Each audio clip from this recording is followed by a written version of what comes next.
On est toujours ensemble sur France 24, il est 15h30 à Paris, l'heure de votre rendez-vous Afrique qui nous emmène d'abord en Mauritanie où la campagne électorale s'accélère. À 5 jours de la présidentielle, 6 candidats affronteront l'actuel président Razouani qui brigue un second mandat.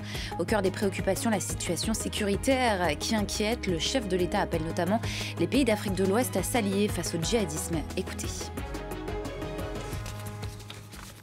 La région doit dégager une volonté politique commune pour pouvoir lutter contre l'insécurité. Si le G5 Sahel n'est pas le bon, il faut trouver un autre G quelque chose. L'essentiel est que la menace est forte. Je ne suis pas de ceux qui pensent aujourd'hui que des pays peuvent faire face individuellement à une menace comme le terrorisme. On analyse cette prise de parole avec vous, Stéphane Ballong. Bonjour à vous, rédacteur en chef Afrique, ici à France 24. La sécurité, elle est bien sûr au cœur de cette campagne. Absolument. C'est intéressant d'entendre Mohamed El Razouani, le chef de l'État sortant de la Mauritanie, sur cette question. Parce que quand il parle de sécurité, il sait de quoi il parle, si vous voulez. C'est un général d'armée, hein, c'est un ancien chef d'état-major de l'armée mauritanienne.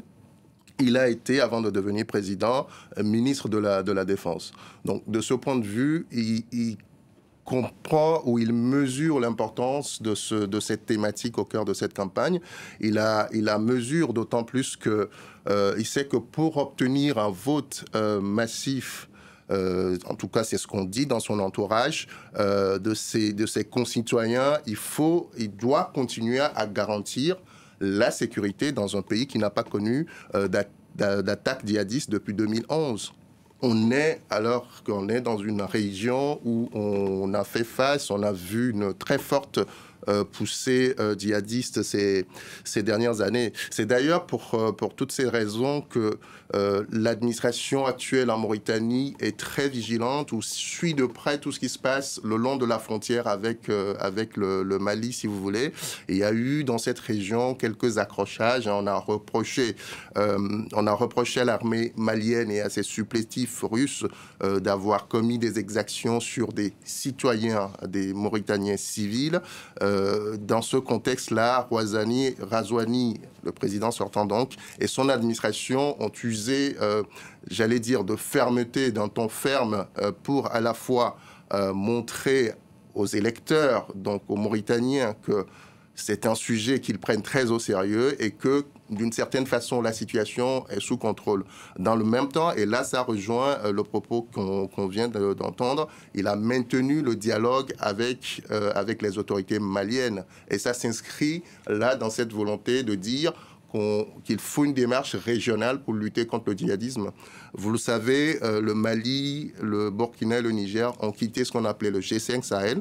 Ils ont quitté la CEDEAO, mais ils ont quitté le G5 Sahel qui était cet organisme, cette entité qui avait été pensée pour conduire la lutte terroriste contre le terrorisme dans la sous-région. Sous prétexte, cet organisme a été très soutenu par la France, l'Union européenne, mais aussi par la France. Vous savez ce que sont devenues les relations entre la France et les 3 pays que je viens de citer.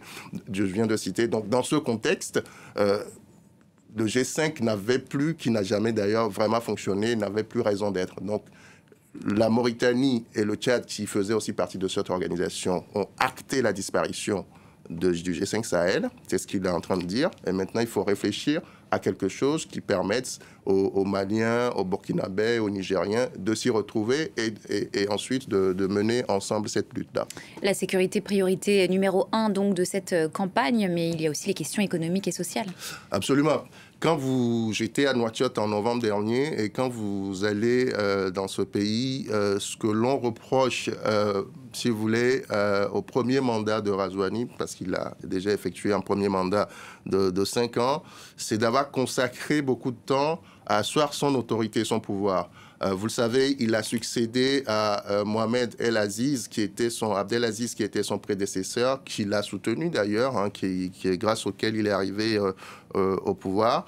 face à lui, il fallait qu'il assoie son autorité parce que Abdelaziz était parti sans vraiment être parti. Il voulait encore jouer un rôle. Donc, ça a été un bras de fer entre le président Razouani et son prédécesseur Abdelaziz pendant une bonne partie du mandat. En décembre dernier, Abdelaziz, son prédécesseur, a été condamné à 5 ans de prison pour enrichissement illicite et détournement, si vous voulez. Donc, on est aujourd'hui dans une dynamique où on a installé son pouvoir, son autorité. Il faut désormais s'attaquer aux questions sociales et économiques. La question sociale qui n'est pas propre à la Mauritanie, elle est certes présente en Mauritanie avec l'inflation, mais c'est un peu ce qu'on voit un peu partout. On en a parlé très longuement pendant les élections au Sénégal. Donc il est question désormais pour Razouani, s'il veut passer cette élection avec succès, avec en tout cas un score qui permette d'asseoir définitivement sa légitimité, il faut qu'il s'attaque à la question de la pauvreté. On parle de 30% de la population, c'est très important. On parle du chômage des jeunes notamment, hein, qui tourne autour de 24%.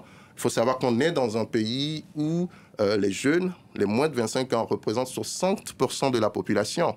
Donc, c'est des électeurs à qui il faut parler. Et ça, Razouani l'a compris et en a fait, disons, un élément central de sa campagne dans le cadre de cette élection-là. Alors, très rapidement, si vous voulez, sur quoi peut-il jouer pour, disons, répondre aux aspirations des jeunes, notamment l'emploi ? Évidemment, il y a les secteurs qui existent déjà, hein, c'est le secteur minier, notamment le fer qui génère beaucoup de revenus. C'est des secteurs qui ne sont pas, qui n'utilisent pas, qui n'emploient pas énormément de main-d'œuvre, mais c'est des secteurs qui peuvent produire du capital, c'est-à-dire de l'argent liquide, qui peut être ensuite injecté ou investi dans d'autres secteurs qui, eux, créent de l'emploi. L'élevage, l'agriculture, la pêche, qui est un secteur aussi important en Mauritanie. Et puis, il y a la perspective de l'exploitation prochaine du gisement gazier, le Grand Tortue, que partage la Mauritanie avec le Sénégal. Il y a eu des avancées récemment avec l'arrivée de machines qui vont permettre là aussi à la Mauritanie de commencer l'exploitation de ce gisement gazier, de faire entrer de l'argent frais, pour ainsi dire, et financer des secteurs qui, eux, peuvent générer de l'emploi. Stéphane Ballon, merci à vous pour votre analyse.